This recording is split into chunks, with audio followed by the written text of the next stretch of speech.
Shalom, nosso primeiro estudo hoje. Eu quero falar sobre um assunto muito interessante. Por quê? Porque às vezes as pessoas têm ideia distorcida do que é o sacrifício de Jesus, de Yeshua HaMashiach. Espiar pecado, né? Qual foi a intenção, né? Por que ele derramou o seu sangue? Por que o Pai aceitou o sacrifício, a morte dele como sacrifício? Primeiro, nós temos que entender muitas coisas. Eu sempre digo assim, ó, eu passei muito tempo sem entender isso aí. Eu passei 24 anos em uma teologia sistemática, mas, graças a Deus, Deus, pela sua misericórdia, me concedeu uma oportunidade de ver com mais profundidade a palavra de Deus, porque a palavra de Deus é como um oceano, ela é profunda, e quanto mais você vai se aprofundando, mais ela é infinita. E uma das coisas que eu fiquei fascinada é sobre a morte de Yeshua ser aceita como um sacrifício. Só que para você entender esse assunto, você precisa estudar o que se conhece, né, como eu conhecia há muito tempo, o Velho Testamento. Principalmente o livro de Levítico, aí no capítulo 1, 2, você tem que saber. Hoje eu vou fazer apenas um resumo, porque eu sei que a maioria das pessoas sabem que houve uma expiação, né? Yeshua veio expiar o pecado, cobrir, né? Cobrir o pecado. Aí você fala assim, apagar. É por isso que a falta desse conhecimento faz isso aí. Por quê? Porque as pessoas, elas, elas têm assim na mente que eu estou na graça. E o sangue de Jesus nos purifica de todo o pecado. Aí você vai me dizer, é bíblico? Eu digo, sim, é bíblico. Mas você tem que entender o contexto. Primeiro, eu quero falar sobre expiação, para vocês entenderem como funcionava o sangue de um animal para que o pecado fosse expiado. Porque se você não tiver esse conhecimento, você está deturpando o sangue de Yeshua, deturpando a verdade pelo sangue de Yeshua. Primeiro, nós temos que entender o que é expiação. Expiar pecado. O que é expiação? Expiação é cobrir, cobertura. Expiação vem de capará, vem de cobrir. Cobrir o quê? Cobrir uma ofensa, reparar uma falta de alguém, através de um sofrimento do outro. Então, vamos agora, peraí. Então, expiação é uma capará, é uma cobertura, é cobrir a ofensa, reparar uma falta de alguém através do sofrimento do outro, de outro. A pergunta é: por que precisa cobrir a ofensa? Porque quando há pecado, tem que ser coberto essa ofensa. Primeiro, nós temos que entender que a ofensa, o pecado, ela gera imundícia, impureza, gera morte. Todo pecado gera impureza e gera morte. A morte é a separação de Deus. Como ser humano, a separação de Deus com o ser humano. Todo mundo já sabe. Deus, ele é a vida, é santidade, é pureza. Quando Deus olha para um pecador que não foi expiado, que não foi coberto, ele não vai ver o ser humano. Ele vai ver o quê? O que o ser humano gerou. Ele vai ver o quê? A imundícia, e ele não pode contemplar pecado, porque ele é santo, porque ele é puro. Então, por isso, é preciso ser coberto com a vida, e a vida é o quê? O sangue. Não o sangue do pecador. Por quê? Porque aquele sangue está contaminado pelo pecado, mas deveria ser o sangue de um inocente. Então, aí você já sabe o que é expiar pecado. É cobrir com o sangue de um inocente. Deus já havia avisado e ele não deixa as suas regras em oculto. Se você for observar, lá em Gênesis, capítulo 2, verso 17, ele vai dizer assim, ó, não coma da árvore do conhecimento do bem e do mal, porque no dia que comer dela, certamente morrerá. Por que morrerá? Porque houve uma desobediência, houve uma ofensa, houve um pecado. Então o homem ficaria separado de Deus, e o homem separado de Deus, ele está morto. Você pode perguntar assim, e por que a cobertura tem que ser com sangue? Não pode ser com oração? Tem que ser com sangue? Não pode ser por uma tzedaká, por uma ajuda? Não. Porque o sangue é a vida. Se uma vida cometeu o pecado, ele precisa pagar com a vida. É vida por vida. Lá em Levítico, capítulo 17, verso 11, vai dizer assim, ó, porque a vida da carne está onde? Onde é que está a vida da carne? No sangue. Pelo que, olha o que ele fala, pelo que eu vos tenho dado. Dado o quê? O sangue sobre o altar. Para quê? Para fazer expiação pelas vossas almas, para cobrir as vossas almas. Portanto, é o sangue que faz a expiação. Você pode trocar aí a palavra expiação como cobertura. É o sangue que faz cobertura em virtude, em prol de quem? Da vida. Da vida do pecador. E eu quero que vocês entendam isso para que vocês não venham profanar o sangue que foi derramado, o sangue de Yeshua que foi derramado. Em Levítico 17, verso 14, vai dizer assim, ó, portanto, a vida de toda carne é o seu sangue. A vida de toda carne é o seu sangue. Por isso tenho dito aos filhos de Israel: não comereis o sangue de nenhuma carne, porque a vida de toda carne é o seu sangue, e qualquer que comer será eliminado.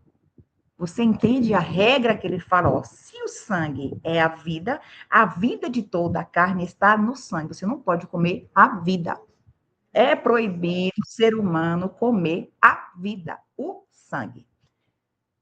Desde o início, lá no Éden, já foi vida por vida. Você acha que foi só depois que o povo recebeu as leis lá no Sinai que teve essa consciência de sacrifício? Não. Em Gênesis capítulo 2, verso 21, diz assim, ó, e fez o Senhor Deus Adão e a sua mulher túnica de pele e o vestiu. Túnica de pele. Olha só, muitas pessoas vão dizer assim, ah, mas a palavra pele lá é ouro, que significa pele ou couro ou pele de homem também. Alguns interpretadores, alguns sábios, vão dizer que a cobertura que foi dada, que foi feita ali, aquelas vestes da cobertura, foi a pele, que não tinha pele, que era um corpo de luz. Adão tinha um corpo diferente desse corpo que a gente tem. É claro que sim. E que depois o Senhor vestiu de pele. Só que ouro também significa luz. A questão é, a interpretação mais comum é que Deus sacrificou um animal para providenciar essa pele, simbolizando o primeiro sacrifício para cobrir a vergonha e o pecado do ser humano. Porque, se você observar, a voz de Deus passeava no jardim. Quando Adão e Eva, ele comete esse pecado, essa ofensa, ele vai gerar nele o quê? A morte. E Deus já tinha falado, se você comer, você morre. Só que Adão e Eva não morreu ali no mesmo dia. Ele foi expulso do jardim, saiu do jardim e gerou mais filhos, não é isso? Eu vou por essa interpretação. Você pode concordar ou não concordar, mas eu prefiro ir por essa interpretação. Por quê? Porque Hashem não poderia quebrar um princípio que ele mesmo criou. Se Adão e Eva não morreu assim que pecaram, tinha que haver um substituto, porque não é vida por vida. O sangue de Adão estava contaminado, não ia fazer capará por ele mesmo, cobertura por ele mesmo, nem tampouco de Eva. Então, alguém tinha, o sangue tinha que ser derramado para poder fazer a cobertura do pecado daquele casal. E nós percebemos que sempre houve sacrifício. Antes mesmo da ideia de cobrir a ofensa, quando chegamos em Levítico, Deus, ele vai apenas regulamentar. Então, nós sabemos que o que é o capará, o que é sacrifício, o que é expiação, é a cobertura.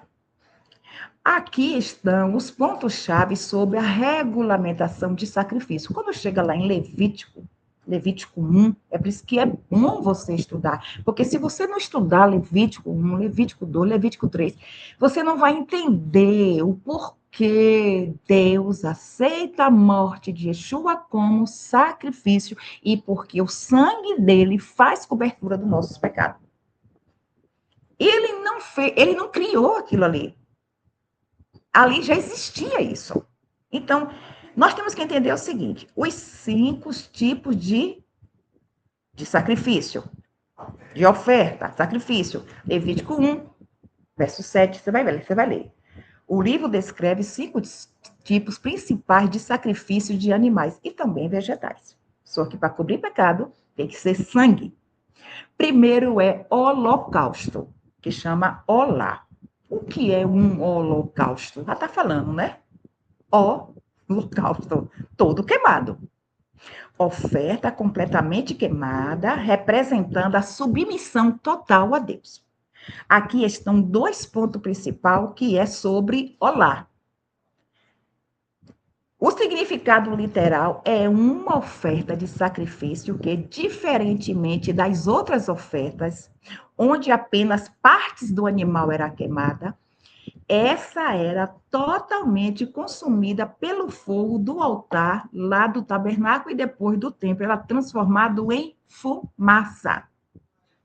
Não poderia ser aproveitado nada desse animal, holocausto. Ele seria todo queimado. Ele também simboliza a entrega total, a submissão. Subindo como cheiro suave, era considerada uma oferta dedicada exclusivamente para Deus, em situações obrigatórias e também em situações voluntárias. Existia holocausto que era obrigatório, mas também holocausto que era voluntário. Como era voluntário? Era quando o indivíduo podia trazer um animal, um holocausto, para fazer o holocausto por livre e espontânea vontade, como ato de adoração, em consagração, ou para buscar reconciliação com Deus. Também para purificar pecado, servia também como expiação do pecado, sendo que o sangue já tinha sido derramado e o corpo do animal era todo queimado. Também era como purificação de ritual. Era exigido por evento como o parto, a mulher depois do parto para a purificação dela. Também era exigida a purificação dos leprosos, né? Isso para poder, por causa da contaminação, da impureza que o leproso carregou. E agindo como agradável, suave, que reconciliava a pessoa a Deus. Então, isso é um holocausto. Então, por que eu tenho que entender isso? Porque você não vai entender o Novo Testamento, como falam, se você não entender essas regras. Também tinha oferta de mirra, era oferta de cereais. Era oferta de manjares, geralmente de farinha fina com azeite e incenso. Ela simbolizava o quê? Reflete um presente, um tributo, um sacrifício de gratidão a Deus. A flor da farinha, a melhor qualidade, o azeite de oliva, o incenso, a fragrância da vida. Ela não poderia conter fermento, né, que simboliza o pecado e a corrupção, e nem mel, porque também simboliza adoçar, corromper ou propina. A preparação, né? Preparação poderia ser cru assada ou no forno cozida em assadeira ou frigideira. Essas são as ofertas, porque se a gente não entender essas coisas, nós não podemos entender quando Yeshua ele faz aquele gesto de ele se entregou por nossas vidas. O que foi feito ali? O que significa o holocausto? É consumido todo para Deus. O que significa uma mirrá? Né? Isso, uma oferta de cereais, de manjares. Por que eu tenho que saber isso? Porque o Novo Testamento é a continuação, ele é a continuação do Velho Testamento, como se chama. Por que a gente não chama mais Novo Testamento e Velho Testamento? Porque é errado. É a Escritura. Porque se quando você pega uma carta de Paulo, você não vai entender o que Paulo está falando se você não entender o que está escrito no Velho Testamento. Se você for pegar o livro de Hebreus, que nós vamos chegar lá falando sobre Yeshua como nosso sumo sacerdote, você não vai entender qual é a função do sumo sacerdote, qual é a função do sacrifício. Porque as pessoas usam o sangue de Yeshua, se vê o mal, é o sangue de Jesus tem poder. Se vê algo difícil, o sangue de Jesus tem poder. Só que nós temos que entender que o sangue é para expiação. O sangue é para expiar pecado, cobrir ofensas. Ah, mas é purificar. E vai depender do seu arrependimento. Porque se o ofertante levasse um animal para ser morto no lugar dele, e não houvesse nele arrependimento de coração do pecado que ele cometeu, até a morte daquele animal ia para a conta do ofertante. Quanto mais o sangue de Jesus, quanto mais o sangue de Yeshua. Até a próxima aula que nós vamos continuar sobre expiação de pecado. Shalom.